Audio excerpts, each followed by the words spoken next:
Hello everybody, I'm really excited to bring to you today a resin version of a friendship bracelet using soft type UV resin, hard type UV resin, high viscosity UV resin, a colourant of your choice, a diamante strip and some spider gels. Optional extras are wire, jump rings and clasps, which I will discuss later. I really hope you stick around to find out how I get on, and I hope you enjoy the video. This is my contribution to the collaboration for International Friendship Day, organised by the Crafty YouTubers United Discord group. I am starting by cutting off 2 chunks of 3 diamonds from my diamante strip. The silicone pads are going to act as my mould. So I'm going to work within that strip that has been created by the gaps in the pads. The first thing I'm going to do is use my clear hard type to stick those diamonds to each other. So each set of 3 needs to be a solid line. I don't want the individual ones rattling about. Now I've put them in position and then used them as spacers for the silicone pads. And now I'm going to start to use my clear soft type UV resin. This is going to become a bracelet, so it needs to be curvable, but I couldn't make it in a curved shape. If you know the kind of channels I watch and the kind of work I'm trying to do, you'll understand what I mean about other channels who actually hold a silicone pad in a curved shape and then resin around it, making it into a circular project straight away. I haven't got the hang of that yet, so I'm having to lay mine flat, make it flat and then bend it. So that's why I'm using soft type UV resin. And I talked through showing you which colourant I was going to use. I'm going to use my grape chameleon powder. Just a little side note, I've started making my own and using silicone pads for my jewellery making, like a lot of the bigger channels do. Mats are too thin, and in fact I will end up swapping this blue mat out, and I'll explain why later. But pads are really handy for jewellery making if you're not using a mould, if you're not making jewellery in a mould, so bezel free and hand making bezels, etc.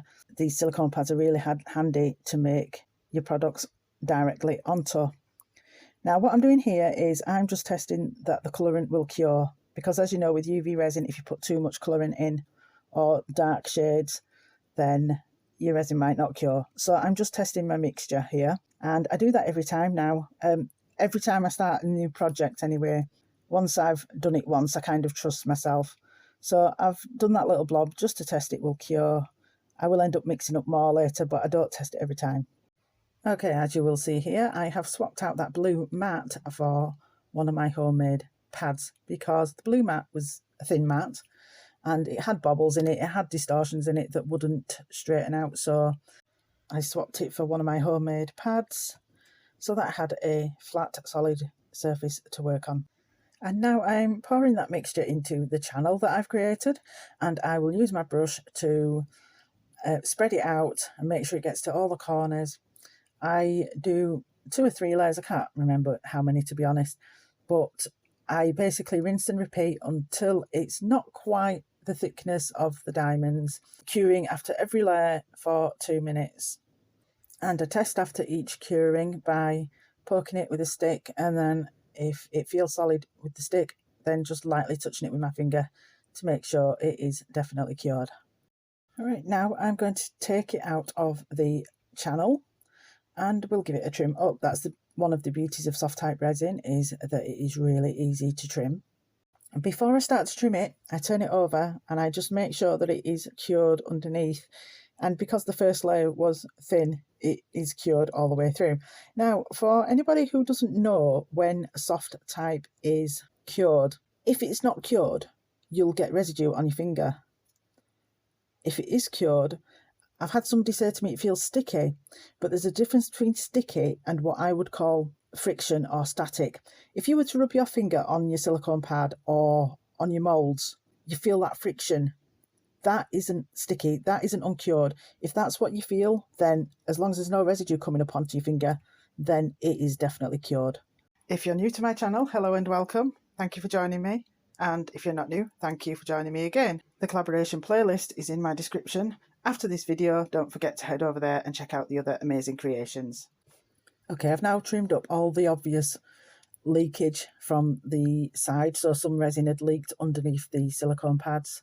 I've trimmed all that up, and I've trimmed up any major sticky up bits. The problem with pouring the resin into the channel was resin touches the sides, so in addition to the lip that's quite natural, when you don't pour to the height of your mould, you get the lip.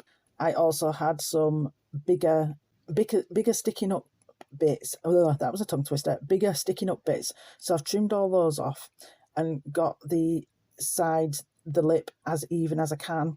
So now I'm just topping up the middle to try and smooth that off level with the lip. So once I've done this layer, I will cure again for another 2 minutes and I'll see you for the next step. For the next step, I am going to turn them on the sides and give them a bit of a coat on the sides. Because my silicone pads are not cut as 100% neatly as I would like. So there is a little bit of a jaggedy shape in the edges of the bracelet because of the shape of the cutting on the pad. This is obviously a step that you could skip if you had a nice, neatly cut silicone pad. But also, because I've been doing a bit of trimming, I've also dulled down the edges a little, so it just brings the shine back up in it anyway. Okay, jumping ahead. We've now got the basic of the bracelet made, and I'm just checking it against my wrist. Now, because this is Friendship Day, a Friendship Day project, I am actually going to be giving this one away. I keep a lot of my projects. My daughter is the main recipient if I'm not keeping things myself. But I will actually give this one away. I'm not going to say to who yet because this video will go out before they've received it. But anyway, it doesn't have to fit my wrist. I'm just using my wrist as a guide. This is where my literal head comes into play. Clearly, at the moment, there is no backing colour on the bracelet, and the purple is looking lovely as it is. However, my literal head is telling me you need to back it with black. So that is what I do. My weird literal brain.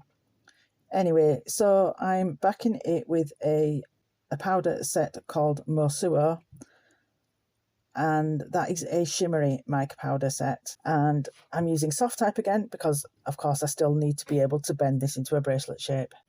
For this section I just put 1 inch or 2 worth of resin on the bracelet and then cure.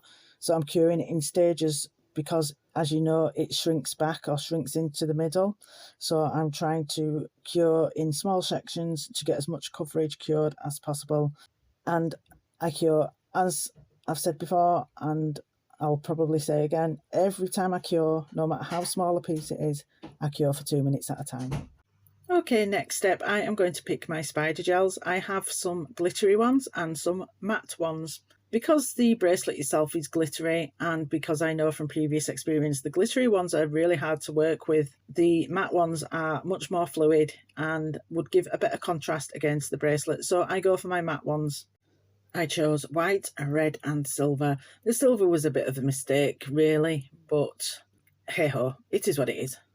Before we go ahead and start doing that, I am going to show you some images that I looked at to get inspiration for the pattern that I wanted to do. So do you remember friendship bracelets? Are they still a thing? There are so many different patterns that you can do and different numbers of colours. I thought that they tended to be 3 colours because the traditional pattern, in my opinion, was to plait them. But this shows me that there are multiple different options. I did attempt that one, and I'll show you that in a moment, but it didn't work out well. So for this project, which is the main focus of this video, I decided to go for straightforward stripes that face the same way. They would be the easiest to do with resin and particularly spider gels. Okay, before we go any further, I'm just going to show you a couple of previous attempts. Now, the first couple of attempts I made, I attempted to make 3 individual strips, and the individual strips were the size of one diamante, the width of one diamante, but I couldn't get them to all be the same thickness. And also, I wouldn't have been able to weave them, to plait them. So my next attempt was, as I've done this time, 3 diamante. I never know what to call them when I want to call them singular. 3 diamonds wide. But I tried to use different colours of glittered resin. And firstly, the colour choices aren't brilliant, although they're not too bad. If I was to back it with white, probably wouldn't be too bad. But they just blended too much as well. I couldn't keep control of the glitter. So then my third attempt, so if you count the individual strips as one attempt, even though there was 2 or 3 of them, I think I gave up after the second one. So we'll call that one attempt, that the second attempt. This was the third attempt. And the way that I did this was do a blob of blue, a strip of silver, a strip of purple, and I tried to get that pattern going, but it just didn't turn out brilliant. I didn't know that I was going to attempt it again though, so I did go ahead to attaching a clasp. Now, I was racking my brains trying to figure out what kind of clasp would a bracelet like this have, because, and I'll come on to this more later, it is still very flexible. Although I might have tried to shape it to that shape, it is still very flexible, so I needed an extra clasp. But all I had to hand was my usual jewellery clasps, so that doesn't look brilliant either, and it's difficult to fasten when it's on your wrist. So you will see at the end of the next attempt, the final product, what I looked for and found in the meantime. So the finished attempt does have a better clasp on it as well. Well, I almost cried. My SD card corrupted, so I've lost my spider gel footage. However, all is not lost because I have my previous bracelet that I can demo on. So for those of you who have never used spider gel, and just generally for the fact that I'm not going to do a video where I skip out half the steps or the important steps, I'm recreating the spider gel section for you here. So bear in mind that this is a previous bracelet and it's the wrong colour backing, because I didn't want to waste any more chameleon grape just for a demo. I'm just using the black again. This is a demo purely to show you how I have done the spider gel on the real bracelet that is the real project. So all is not lost. Okay, so if you remember, I went for a stripes going all the same way design. With this being my 4th attempt overall, all the resin that I've used, I couldn't afford to risk making a mess of it with the V-shaped designs, the zigzag designs that I'd tried before. So I'm going for the easiest design to make sure I get it right this time. So imagine this is a purple bracelet again. The purple behind the 3 coloured stripes acts as a stripe in its own right without me having to actually draw it. I also want purple to be the dominating colour, so I do 3 coloured stripes, then I leave a thicker section of purple still visible before I do the next set of stripes. And the purple acts as a stripe in its own right that way, because when I paint the other stripes on, by default, the section of purple that I've left untouched becomes a stripe shape in its own right, just a thicker one. And here I have lifted it up onto a box because with spider gels, it's easier to be able to hold the pot lower than the project, to be able to cut the strands off easier and to not drag the strands across the rest of your project when you go to move the pot away. I'm curing for 2 minutes after every stripe for a couple of reasons. One is so that the colours don't mix, but also if you make a mistake on a subsequent stripe, you can just wipe it off, and whether that be from the main bracelet or from a previous stripe, you can just wipe it off. All right, whilst you watch this, I'd like to remind you that this is part of the International Day of Friendship Collaboration. I will link the playlist in my description. I'd also like to remind you that I have a jewellery making playlist. I've called it a collaboration, but really it's just a playlist. It's not a collaboration for YouTubers to create a video to go live on a certain date. It's more just an ongoing playlist. I would really love to see some submissions from non-YouTubers as well.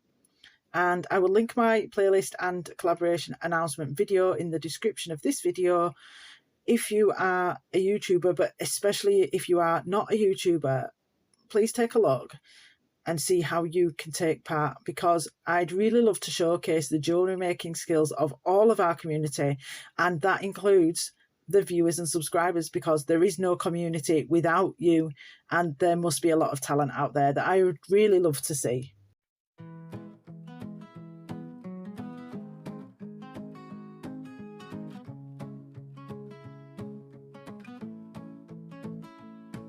In a quiet room, late night glow, mixing dreams with resin slow. Some ideas I already know. Okay, that's pretty much it. Just rinse and repeat. A stripe, cure, a stripe, cure, a stripe, cure, leave a gap. And for all the footage that I've lost, I would have either cut out a big chunk or time-lapsed it anyway. So that's pretty much all you need to see, really, regarding the spider gel. So guess what, guys?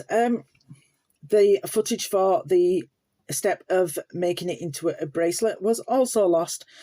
Luckily, I had not deleted the previous video, which was not going to be aired with one of the previous bracelet attempts, so I can still show you the process of turning it from a straight piece into a bracelet piece. I've never been so thankful before that I have had to make a piece multiple times to get it good enough to show the video. And by having the previous video that I could just clip into this one, I haven't had to panic and remake close to the date that the video needs to go out. And I think this is a good time to ask, if you haven't subscribed already, please consider doing so. And there's the Buy Me a Coffee link as well. Any funds received through Buy Me a Coffee are very gratefully received and are used to purchase products and maybe even a new SD card this time. Thank you so much. Okay, so I have shaped it into a bangle shape, and I have used jewellery tape to help me to hold it in that shape. The only problem with sticking it to jewellery tape or to anything on the side is that there is a risk of resin pooling against that surface and creating another lip, a misshapen piece at the side. I'm using clear hard type this time. I go around the inside, I think twice, and around the outside. Maybe once because I didn't want to make it too thick or distort the shape on the outside. I can't quite remember. And as you saw earlier, there was still a lot of flexibility. It sprung back out quite a lot. With the new one, not only did I go around the inside and outside with clear hard type, I then also went around the outside with the high viscosity. And that seemed to help it to not spring back out quite as much. It does have some flexibility in it. You can still spring it open a little bit to get over your wrist, but it's not quite as bad as this one. And again, as I mentioned earlier, I will do another clasp on the new one as well. The only other thing to mention on this section is where I did get a bit of pooling of resin against the tape, I just gave the edge of the bracelet a little file. Okay, we're on the home stretch now, and speaking of stretching, I'm just showing you again how flexible that previous one was compared to the newest one. And as I've said before, the only difference is I added some high viscosity to this one. Now, I don't know whether I could have skipped the clear hard layer in the middle. Clearly the high viscosity has made a difference in the springiness. But then again, what if a couple of extra layers of the clear hard type would have achieved the same results rather than the high viscosity? So maybe you don't need all three resins, but I've got all three, so I chose to use all three. I'm just undoing the clasp on that one because in 5 real-time minutes, I'm going to show you them again. So I wanted that to have as much room to spread out as it wants without having the chain stop it. I apologise if I'm going off on a bit of a tangent, but for those people who want to know, because I am trying to go down the tutorial route, if you've got all 3 types of resin, I would suggest you use all 3. If you're willing to experiment, try going from soft to high viscosity, or if you haven't got high viscosity and everybody's got clear hard type, try going from just the soft to the clear hard type, but do extra layers of the clear hard type. I did 2 or 3 layers on that second one, on that one that's up in the corner. That wasn't enough to stop it being so springy. So I would suggest 4 or 5 layers of clear hard type. Beyond that, if it's still too springy, I won't waste any more. Okay, so after making that previous one, I was racking my brains, what kind of connector would a bracelet like this have? And finally I got the light bulb moment and I saw a T-bar in my brain. And so I found these T-bars and bought them straight away. And it's actually that encouraged me to try again, because I wasn't concerned about the pattern on my previous one not being all that brilliant. It was better than the previous one, but end of the day, you can do whatever pattern you want. So I wasn't concerned about showcasing the pattern. It's more about the bracelet itself. And so I was so disappointed with the connection on that other one, just being an ordinary lobster clasp. It didn't look right. It was difficult to fasten it when you put it on. But then I saw these T-bars and I thought my prayers have been answered. I'm making it again. Okay, I'm time-lapsing you through the rest of this. I'll just summarise before I put a bit of music on. So the T-bar jump ring is too big for the width of the bracelet. So I play about with different sizes of jump rings. They need to be big enough for the T-bar to be pushed through, but still small enough that they don't look silly against the width of the bracelet. And I can't find a jump ring size that I'm happy with. So I end up making my own out of 1mm wire. I UV resin that to one side of the bracelet. In terms of the chain that it will stretch across the gap, I just cut off a random size, and then when I'd attached everything, I put the bracelet on. The chain was too long, it allowed too much springiness, so I shortened it by putting a jump ring halfway up the chain, and then that is connected to the bracelet. But I did not cut off the excess links in case the person I'm gifting it to needs the chain to be a bit bigger, in which case we can then just adjust the jump ring to the size that they need.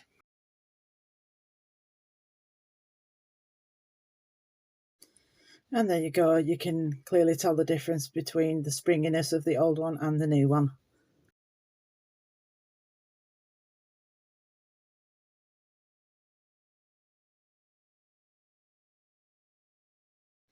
I'm just doing the final edit and I've had another brainwave. If you're confident with wire work, you could use flat wire in there somewhere. I'm not sure, I can't get my head around at the moment when you would put the wire in, but that would obviously hold it solid. Let me know in the comments if you'd like me to try that. In a quiet room, late night glow, mixing dreams with resin slow. Some ideas I already know, some scare me half to death, but I still go. Epoxy waves and UV light, trying to get it wrong to get it right. Hands not perfect, that's okay. Every mark is part of the way. I step outside, would feel safe and known. Build something beautiful on my own. If it breaks, I'll show you why. If it works, we'll both fly. I make it with heart, every part. Loving the mess, loving the art. If I say I should have, you'll understand. If I can't fix it, you still learn from my hands. Made with a heart from the start. This is creating with a heart.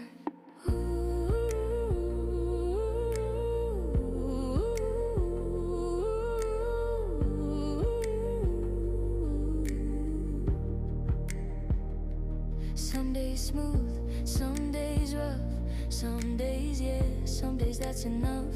But every pour, every try has a reason, has a why. If I find the way,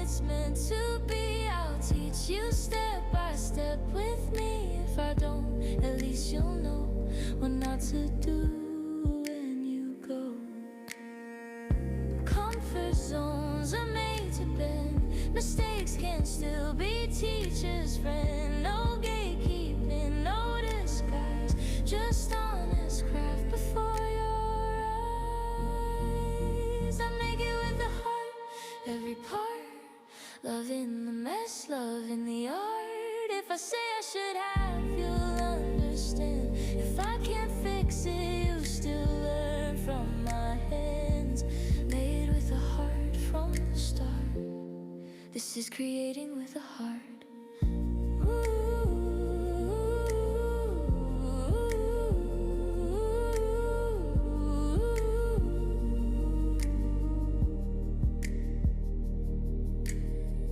Not perfect, never planned, still proud of what I made by hand. If it shines or if it cracks, every lesson leads us back.